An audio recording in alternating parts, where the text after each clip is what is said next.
Most of us have desires in life. We share the desires, we dream about the same desires, we plan about the desires. But we have been told that the proof of desire is in pursuit. Anytime you have a desire, to prove that you have it, you have to pursue it. Today I'm sharing about habits of people who have godly desire. Habit number one is that they are positive and have faith. The Bible speaks about a woman who had the issue of blood, Matthew chapter 9. And she said to herself, if only I touch the hem of his garment, I shall be made whole. She spoke positively.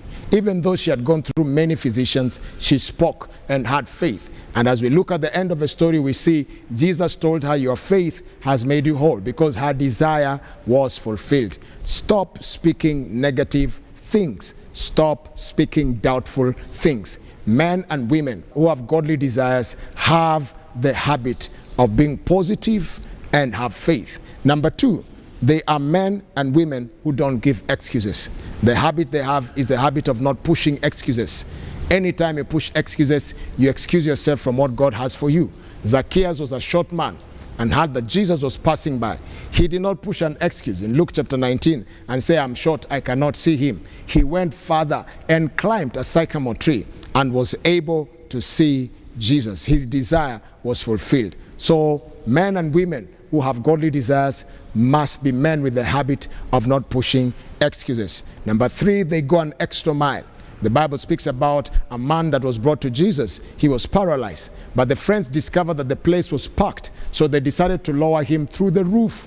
And when they brought him to Jesus in the book of Mark chapter 2, guess what? The man was healed. They decided to go an extra mile. Men and women of godly desires go extra mile. And then number four, they keep the fight on. The Bible speaks about Bartimaeus, the blind man. He desired to see. They told him, stop shouting, stop calling Jesus. But the more they told him to stop shouting, the more he kept on shouting. Mark chapter 10 speaks about this story. It reminds me of Joseph. The more they hated him, it's the more he kept on dreaming. Men and women of godly desires have this. They keep the fight. They keep going on. Even when things are tough, they don't run away. They keep fighting because they have a godly desire. When you run away, your desire was not godly. You need to make sure you keep it and fight on. Then the other thing is this, they are persistent. The Bible speaks about the Syrophoenician woman. She persisted. And when she persisted in Matthew chapter 15, guess what? Her desire was fulfilled because she persisted. They have the habit of persisting.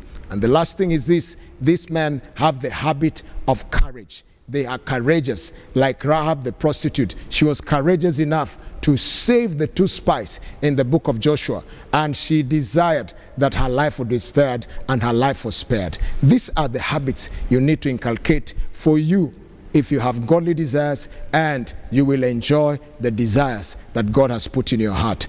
God bless you. See you another day. Inculcate the habits of godly desires.